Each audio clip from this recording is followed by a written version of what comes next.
So I hear kind of the foundation of a scarcity mindset at home.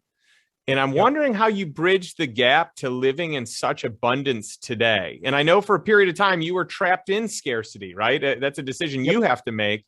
So how did you bridge that gap, Steph? Yeah. I had to go to the depths of my pain. Like that's the truth of it, right? I had to really touch that pain in ways that I hadn't before to be able to, because see, a scarcity mindset or a poverty mindset or a relationship to money, to wealth, to abundance that is strained is ultimately tied to non-deservedness, low self-worth, low self-esteem. And so we have to go, shame is a beast as well.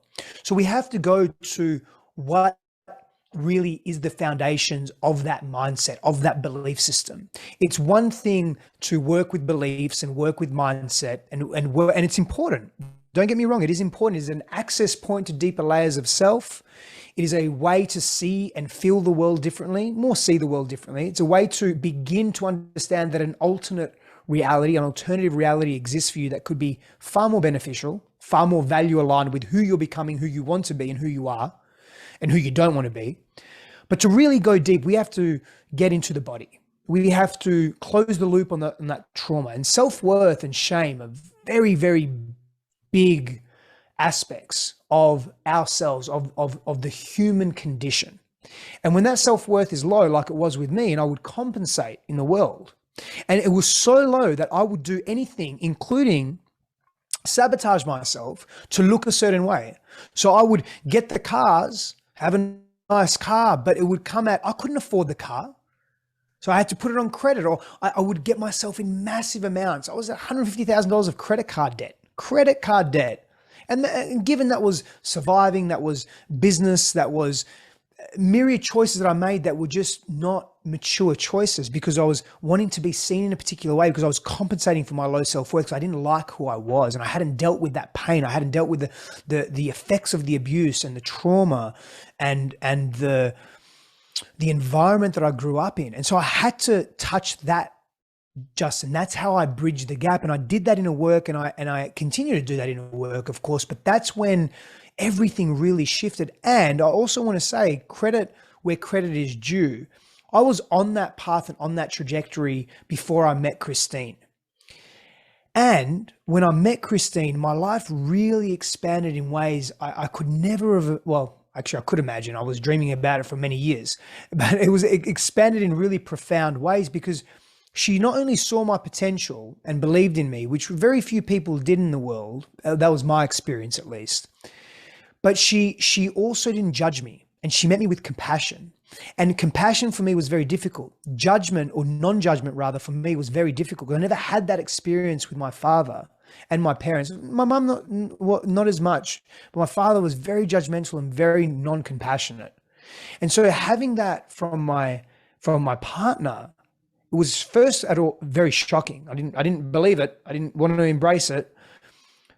But as time went on, it really helped me tap into and touch aspects of me that I hadn't been able to before.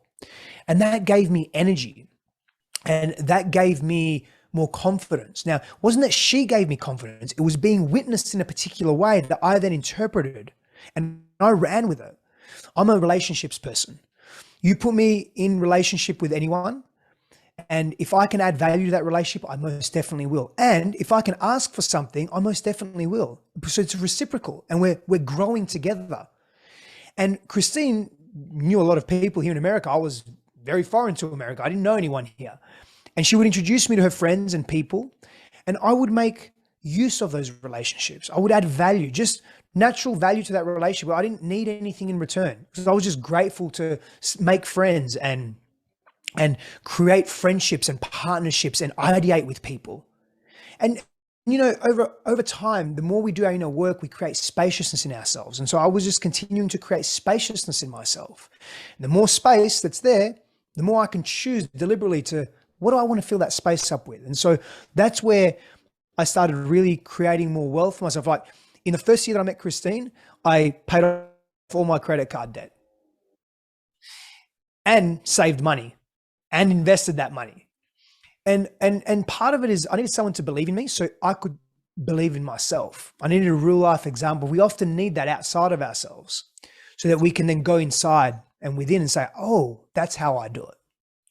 And that was, in short, how I began to build that bridge. But the foundation was really working with my low self-worth, low self-esteem, working with the shame, working with the trauma. Man, I did that for years, well before I met Christine. I was very responsible for that. And I remained in solitude.